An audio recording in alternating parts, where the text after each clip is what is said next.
তো আমি আগের ভিডিওর সাথে অ্যাড করতে পারিনি, কারণ এই ভিডিওটা অনেক বড় হবে, তাই আমি এই ভিডিওটার পার্ট 2 বানাচ্ছি। তো তোমরা দেখলে আগের ভিডিওতে এই সার্ভে মেশিনটা আমার গাড়ির মধ্যে রাখা হয়ে গেছে। তো ফাইনালি সাইডের সব ঝামেলা মেরে আমি উমরাপুর সাইডের জন্য বেরিয়ে গেলাম গাড়ি নিয়ে। তো সকালবেলায় সাইডে যে ওই রকম গাড়ি অ্যাক্সিডেন্ট দেখে আমার মনটা অনেকটাই খারাপ হয়ে গেছিল। কিন্তু এখন আমরা যে রাস্তা দিয়ে আছি সেই রাস্তার আশপাশের দৃশ্যগুলো দেখে মন অনেকটাই ভালো হয়ে গেল। আর এই রাস্তাতে যেতে অনেকটাই এনার্জি লাগছে, কারণ আজকে আমি যাব বলে পুরো রাস্তাটা ফাঁকা করে রেখেছে পাবলিকে। তুমি বড় মিথ্যাবাদী। তো ফাইনালি আমার আরেকটা সাইড উমরাপুর আমি পৌঁছে গেলাম। তো গাড়ি থেকে নেমে আমি দাঁড়িয়ে আছি, কারণ আগে প্রচুর কাদা আছে, তাই গাড়ি যাবে না। তাই আমি একটা লেবারকে ডাকলাম মেশিনগুলো উঠাবার জন্য। তো লেবার এসে পুরো বাহুবলীর মতো এক হাতে মেশিন এক হাতে স্টার নিয়ে আমার আগে আগে হেঁটে চলে যাচ্ছে। আর সেই ভাইটা মনে মনে বলছে খেপাচোদা আমার পিছনে খালি ক্যামেরা ধরে ধরে আসছে, স্ট্যান্ডটা তো হাতে ধরতে পারে একবার। দেখো কাণ্ড। তো তোমরা সামনে যে মেশিনটা দেখতে পাচ্ছ সেটা হচ্ছে পাইলিং মেশিন, আর এই গাড়িতে করেই পাইলিং করা হয়। আর এইটা হচ্ছে আমার পুরো সাইড। এখানে হবে একটা বড় জল ট্যাঙ্কি। এর আগের ভিডিওতে তোমাদেরকে যে জল ট্যাঙ্কিটা দেখিয়েছিলাম তার থেকেও বড় জল ট্যাঙ্কি এখানে হবে।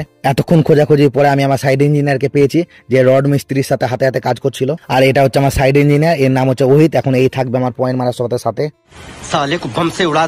আমাদের ইঞ্জিনিয়ারকে আমি ড্রয়িংটা নিয়ে সাইডে আসতে বললাম। তো দেখতে পাতার মতো আমি আমাদের ইঞ্জিনিয়ারকে বুঝাচ্ছি যে কোথায় কি হবে না হবে ড্রয়িং নিয়ে। এবার তোমরা বলবে যে নিজেই বুঝে না, আবার ওকে কেমন করে বুঝাচ্ছে। তো তোমাদেরকে আমি একটা কথাই বলবো, তোমরা নিজে এসেও বুঝে যেতে পারো আমার কাছ থেকে। বুঝানো শেষ, এবার আমার মেন কাজ শুরু। এবার আমি বক্সের মধ্যে থেকে টিএস মেশিনটা বের করলাম, তারপর স্ট্যান্ডে লাগিয়ে নিলাম। তো তোমাদেরকে বলে দিই, এটা হচ্ছে টিএস মেশিন, ফুল ফর্ম হচ্ছে টোটাল টেশন। এই মেশিনটা দিয়ে সার্ভের যাবতীয় কাজ করা হয়। তো বন্ধুরা এখানে আমি আগেও পয়েন্ট মেরে গেছি। তো এখানে 8টা পয়েন্ট ওরা খুঁজে পাচ্ছিল না, সেই 8টা পয়েন্টকে খোঁজার জন্য আমি এসেছি। তো আমাদের ইঞ্জিনিয়ার অলরেডি পিজম ধরে রেডি হয়ে গেছে পয়েন্ট খোঁজার জন্য আমার সামনে। তো ফাইনালি মেশিন দিয়ে আমি প্রথম পয়েন্টটা খুঁজে পেয়ে গেছি। তো আমার লেবার ভাইকে বললাম, ভাই খুঁড় ওখানে। তো ভাইটা পয়েন্টটা খুঁজে বের করছে, দেখতেই পাচ্ছ। তো তোমরা দেখো পয়েন্টটা আমি খুঁজে পেয়ে গেছি। মাঝখানে একটা ছোট্ট রড গাড়া আছে, ওটাই হচ্ছে পয়েন্ট। তো আজকে সকালে মেঘলা আকাশ ছিল, তারপরে 11টা বাজতে না বাজতে এত গরম পড়েছে যে ঘেমে পুরো স্নান হয়ে গেছে, তোমরা দেখতেই পাচ্ছ। তো এই গরমের মধ্যে এই রোদের মধ্যে এরকম ভাবে দাঁড়িয়ে দাঁড়িয়ে কাজ করতে হচ্ছে। তো আমাদের কি জ্বালা তোমরা একবার ভেবে দেখো। আর গরম সহ্য না করতে পারে একটু আম গাছের নিচে আসলাম আমরা এই ছায়াতে। এই গরমে পেছন পুরো কালো হয়ে যাচ্ছে তান্দুরি মুরগির মতো। একদিকে গরম আর একদিকে এই জেসিবি চলছে, দুটোতে দিমাগ খেয়ে নিয়েছে পুরো আমার। ফাইনালি আমার কাজ শেষ হয়ে গেল, মনে হচ্ছে আমি একটা যুদ্ধ জয় করে নিলাম।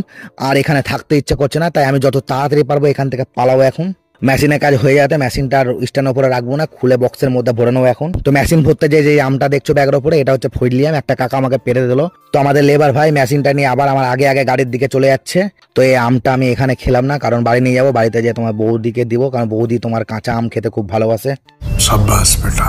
তো ফাইনালি গাড়ির মধ্যে উঠে গেছি, গাড়ি ছেড়ে দিয়েছে, এবার আমি বেরালাম এখান থেকে। তো দেখছো মানুষ আমাকে কত ভালোবাসে, আমার জন্য পুরো রাস্তা আবার ফাঁকা করে রেখে দিয়েছে।